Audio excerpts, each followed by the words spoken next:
Salam geng, racun kali ni kita ada smartphone gaming terbaru daripada Red Magic, which is Red Magic 7S Pro, yang mana ini adalah upgrade version berbanding Red Magic 7 yang kita dah pun review before ni. Untuk Red Magic 7S Pro ni dia pakai Snapdragon 8 Plus Gen 1, dia upgrade lah, dia punya turbo fan, liquid cooling dia pakai yang 10 lapisan, banyak benda yang best, banyak benda features baru yang diorang upgrade kali ni. So kalau korang nak tahu apa je yang special, apa je yang kurang, berbaloi tak beli dan berapa harga, jom kita mulakan racun sekarang.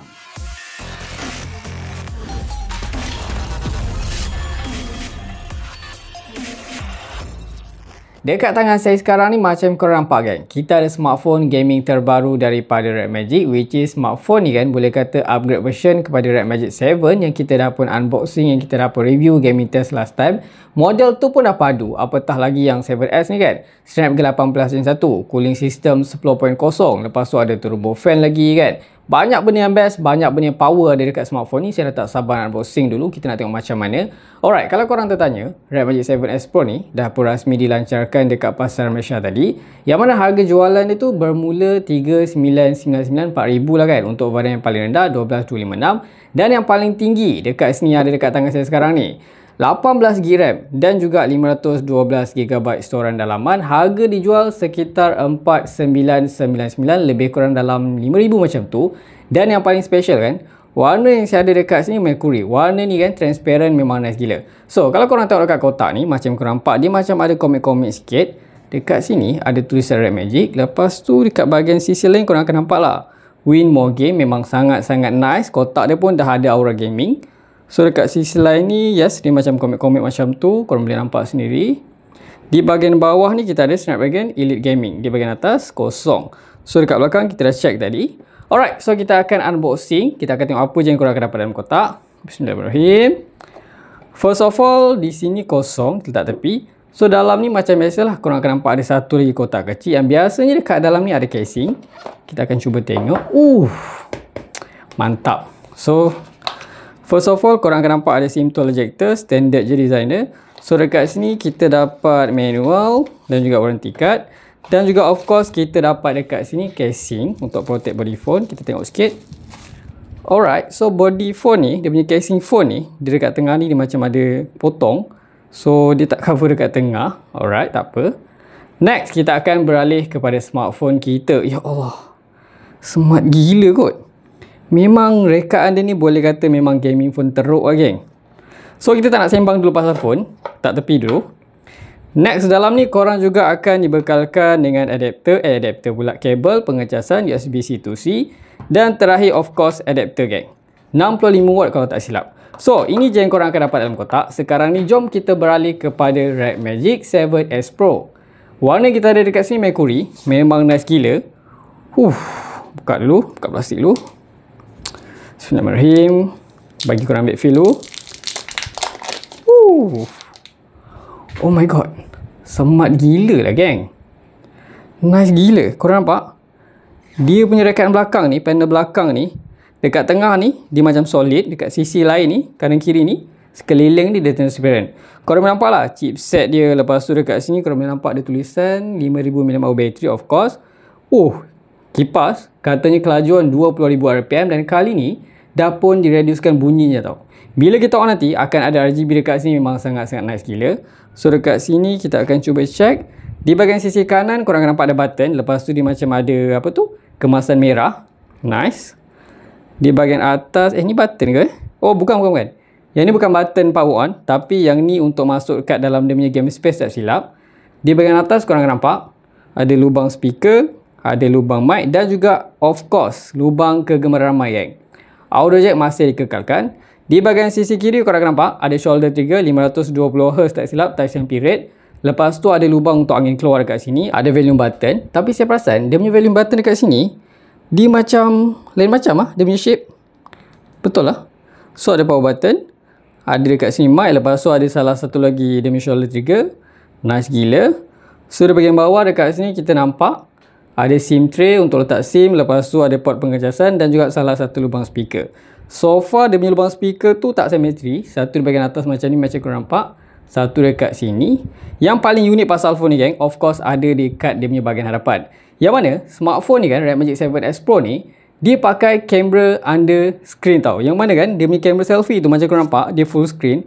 Dia ada dekat dalam tau. Kalau korang tengok betul-betul, kalau macam ada kena cahaya, korang akan nampak lah dia punya kamera dekat dalam. So far memang nice gila. So kita akan cuba on dulu, tengok macam mana. Sekarang kita dah pun set up RAM Magic 7S Pro. Kita dah pun masuk dekat dalam menu utama lah, dekat dalam home screen. First impression bila saya tengok dia punya OS, dia punya interface yang katanya dia pakai RAM Magic OS 5.5 ni, boleh kata lebih kurang macam yang ada dekat phone Pixel lah, Moto Store Android. Kalau nampak sendiri memang sangat-sangat clean, tak banyak sangat bloatware. Kalau aplikasi yang ada ni pun boleh kata yang memang function lah, macam always on display kan. Extend device ni function dia tu kalau korang macam ada aksesoris tambahan. Lepas tu dekat dalam tools ni pun benda-benda basic. Lepas tu di bahagian hadapan ni ada Google punya aplikasi tu sendiri. Alright, just nice.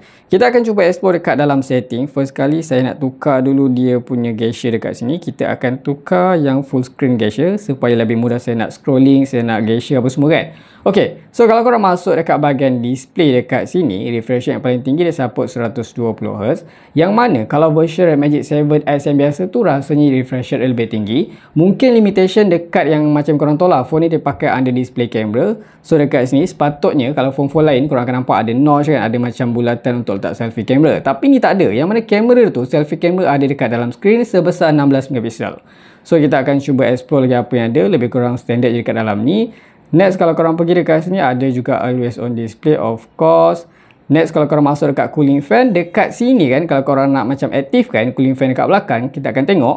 Korang akan nampak dia punya cooling fan dekat bahagian belakang ni dia macam RGB warna-warni, memang nice gila bila korang on kan. Kalau tempat gelap lagi nampak clear tau. 20,000 RPM kelajuan dia. So kita akan cuba tengok lagi apa yang ada dekat dalam setting. Rasanya tak ada apa yang special sangat. More features, ada banyak fungsi lain yang korang boleh guna untuk entertainment. Alright, so rasanya dekat sini je, tak ada apa yang special. So kita masuk balik dekat about phone. Untuk RAM 18GB, phone storage 512GB. Bagi saya lah kan, feel pegang RAM Magic 7S Pro ni lagi sedap tau. Kalau saya comparekan dengan ROG Phone 6, mungkin disebabkan frame yang ada dekat phone ni dia jenis rata membuatkan lebih selesa. Tapi kalau korang nak akses semua button yang ada dekat phone ni menggunakan satu tangan tu memang agak terhad, agak sukar disebabkan phone yang ada saiz agak besar 6.8 inci. Tambahan, RAM Magic 7S Pro ni pun boleh kata agak berat, sekitar 235 gram berat dia. Tapi kan kalau korang dah terbiasa dengan berat ROG Phone 6 ataupun korang ni pengguna iPhone 13 Pro Max ataupun 14 Pro Max, rasanya tak ada masalah lah sebab phone ni lebih ringan sikit kalau kita bandingkan dengan semua phone tu. Frame metal yang ada dekat tengah body phone ni kan yang nampak macam lain tu, kalau korang tertanya, actually memang Red Magic sengaja buat macam ni. Katanya fungsi dia sebagai perisai untuk heat dissipation, yang mana material yang diguna pakai ni kan grade aviation. Next, lubang yang dekat sebelah kamera tu untuk angin masuk dan dia akan lepaskan angin tu melalui lubang dekat area turbo fan. Untuk warna ada 3 option, Obsidian, Mercury dan juga Supernova. Tapi kalau korang nak warna yang special, yang rare, yang transparent tu kan ada dekat Supernova dan juga Mercury. Beralih ke bahagian hadapan, part screen ni rasanya korang akan dapat spek yang boleh kata agak normal lah untuk sebuah smartphone gaming. 1080p resolution, dia pakai normal AMOLED lah bukan LTPO, dan 120Hz refresh rate dan juga 960Hz untuk dia punya touch sampling rate. Part yang boleh kata special lah dekat phone ni berbanding gaming phone lain tu, penggunaan teknologi under display camera membuatkan screen phone ni nampak lebih macam luas, lebih penuh tanpa sebarang gangguan notch. Apa yang kurang pula saya perasan, dia punya screen brightness tu tak terang mana lah, just 600 nit lah max brightness. Untuk guna Indo memang rasanya tak ada sebarang masalah, tak ada hal, nampak cantik, vibrant, deep black. Cuma kalau korang guna time outdoor tu memang akan terasa kurang selesa lah. Selain tu, saya perasan kalau fingerprint yang ada dekat dalam screen phone ni kan macam agak lambat lah, dia macam kurang responsif. Dan kalau dari segi perlindungan tak sehebat ROG Phone 6 lah, yang mana untuk RAM Magic 7S Pro ni just pakai Corning Gorilla Glass Victus, tiada juga pengesahan IP rating. Sekarang ni, jom kita dengar sikit lah bunyi stereo speaker yang dihasilkan dekat RAM Magic 7S Pro.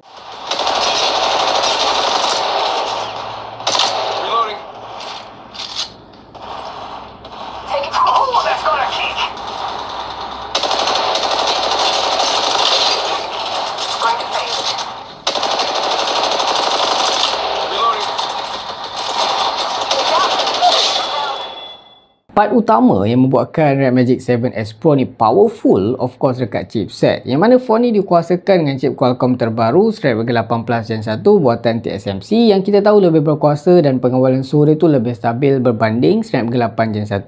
Untuk tambahkan lagi extra power dekat Red Magic 7S Pro ni kan, dilengkapi dengan dedicated gaming chip Red Core 1. Fungsi dia untuk improvekan lagi tau demi performance, frame rate stability dia tu, shoulder trigger lebih responsif, speaker, haptic feedback dan juga untuk operate lampu yang ada dekat turbo fan. Gabungan ni kan saya perasan memang sangat-sangat berkesan tau untuk stabilkan dia punya frame rate. Benda ni saya nampak masa saya review Red Magic 7 before ni yang pakai chip Snapdragon 8 Gen 1. Time tu boleh kata rata-rata phone yang pakai chipset yang sama sangat-sangat struggle untuk maintainkan 60fps dekat Genshin. Tapi Red Magic ni relax je tau, dia bantai 60fps walaupun suhu meningkat tapi tak jajas langsung demi prestasi. This time pula macam korang nampak lah, Red Magic 7S Pro ni dah pun pakai chip yang lagi better plus ada cooling system baru i10.0 dengan 10 lapisan lagi, turbo fan dia dipertingkatkan, VC plate aviation grade. Memang kau-kau lah saya perasan diorang ambil berat pasal head dissipation ni.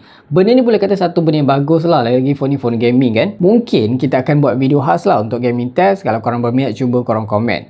Rasanya kan kalau cakap pasal Antutu ni, skor yang saya dapat dekat Red Magic 7S Pro 18GB RAM ni boleh kata yang paling tinggi lah pernah saya dapat setakat ni. Saya try juga run 20 minit dekat Wildlife Extreme stress test ni kan. Result dia tu kalau compare dengan ROG Phone 6 yang saya dapat tu lagi better dan lagi stabil ada dekat Red Magic 7S Pro. Sekarang ni kita akan cuba explore segala features gaming yang tertanam dekat dalam Red Magic 7S Pro. Untuk akses tu, untuk aktifkan korang kena masuk melalui button yang ada dekat bahagian sisi frame. Once korang tekan je, nanti dia akan bawa korang ke dalam mode game space tersendiri lah. So di bahagian sisi kiri ni korang akan nampak semua game yang korang install akan masuk dekat dalam ni secara auto. Dan dekat bahagian bawah ni ada dua, game lobby ataupun super power base. Dekat dalam ni pun ada banyak lagi benda yang korang boleh tweak. Contohnya macam plugin library ni korang boleh tambah lagi mode untuk korang main semasa in game nanti. Ada banyak dekat sini, korang boleh pilih mana yang korang suka.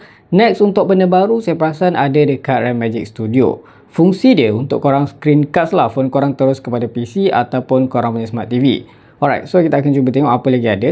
So ini bila korang tekan, dia aktifkan bunyi kipas yang ada dekat belakang. Bunyi dia boleh kata agak kuat walaupun katanya dah reducekan bunyi tu.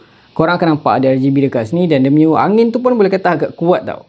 So apa lagi ada dekat dalam kita akan cuba tengok. Sekarang kita offkan dulu kipas. Di bahagian atas ni untuk aksesoris tambahan. Next, kalau korang tengok dekat sebelah dekat profile ni pun ada banyak benda lagi untuk korang adjust. Contoh kalau korang nak tukar wallpaper belakang tu pun boleh, ada banyak. So sekarang ni kita akan cuba try main satu game. Kita akan tengok features in-game apa je ada dekat dalam game tu. Kita akan mulakan dengan PUBG Mobile. Untuk PUBG Mobile dekat sini kalau korang tertanya, masih belum optimize lagi lah chip ni, sama macam phone-phone yang pakai Snapdragon 8 Plus Gen 1 yang lain. Untuk highest graphic korang just boleh dapatkan Ultra HD, HDR Extreme ataupun Smooth Extreme. 90fps masih belum ada, biasanya dia akan available tu lebih kurang 2 ke 3 bulan macam tu lah. So macam mana untuk aktifkan features in-game? Korang just swipe saja di bahagian sisi atas kanan ataupun kiri macam biasa. Untuk gaming features ni lebih kurang sama macam phone Red Magic yang lain lah. Korang boleh explore dekat sini, ada active mode, lepas tu ada refresh rate info ni untuk punya FPS tambahan ke atas. Ada juga fan dekat sini, ada banyak lah, fungsi ni lebih kurang je. Kalau korang masuk dekat control panel pun ada banyak lagi benda yang korang boleh set up lah untuk naikkan dia punya touch sampling rate sampai 960Hz pun boleh, tak ada masalah kan. Performance, GPU, show, function, macam-macam geng. Depend pada korang nak pakai mana. Semua benda ni boleh kata memang function lah. So kalau korang suka, korang boleh pakai. Untuk trigger di bahagian atas, boleh kata memang sangat-sangat responsif. 520Hz touch sampling rate. Dan korang boleh pakai banyak fungsi dekat trigger, sama ada single tap, long press ke, depend pada korang lah. So far memang sangat-sangat berguna kalau korang ni memerlukan. Red Magic 7S Pro ni dilengkapi dengan triple camera setup dekat bahagian belakang, gabungan 64MP untuk main camera, 8MP untuk ultra wide angle dan juga 2MP untuk macro sensor.